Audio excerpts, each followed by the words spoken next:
Welcome to Chotu stories Kannada. ಕಾಡಲ್ಲಿ ನಡೆಯುತ್ತಿರುವಾಗ ಬೇರೆ ಪ್ರಾಣಿಗಳು ಓ ರಾಕ್ಷಸ ಓಡಿ ಓಡಿ ಎಂದು ನರಿಯನ್ನು ನೋಡಿ ಹೆದರಿದವು. ಯಾಕೆ ಅಂತ ನರಿಗೆ ಗೊತ್ತಾಗ್ಲಿಲ್ಲ. ನರಿ ನೀರು ಕುಡಿಯಲೆಂದು ಕೊಳದ ಬಳಿ ಬಂದಾಗ ಪ್ರತಿಬಿಂಬದಲ್ಲಿ ನೀಲಿಯಾಗಿರುವ ತನ್ನ ಶರೀರ ಕಂಡು ಎಲ್ಲ ಅದಕ್ಕೆ ಅರ್ಥವಾಯಿತು. ನರಿ ಉಪಾಯ ಮಾಡಿ ಎಲ್ಲ ಪ್ರಾಣಿಗಳನ್ನು ಕರೆದು ಹೇಳಿತು, ನಾನು ದೇವರ ದೂತ, ಇನ್ನು ಮುಂದೆ ನಾನೇ ನಿಮ್ಮ ರಾಜ, ಹೆದರಬೇಡಿ. ಪ್ರಾಣಿಗಳು ಅದನ್ನು ನಂಬಿ ನರಿಯನ್ನು ತಮ್ಮ ರಾಜನಾಗಿ ಸ್ವೀಕರಿಸಿದವು. ನರಿ ಕಾಡಿನ ರಾಜನಾಗಿ ಸುಖವಾಗಿತ್ತು.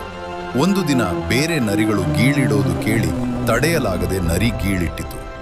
ಗೀಳನ್ನ ಕೇಳಿ ಬೇರೆ ಪ್ರಾಣಿಗಳಿಗೆ ಈ ವಿಚಿತ್ರ ಪ್ರಾಣಿ ಯಾರು ಎಂದು ತಿಳಿಯಿತು.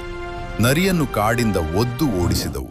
ಮಾರಲ್ ಆಫ್ ದ ಸ್ಟೋರಿ: ಸತ್ಯವನ್ನು ಮುಚ್ಚಿಡಲು ಸಾಧ್ಯವಿಲ್ಲ.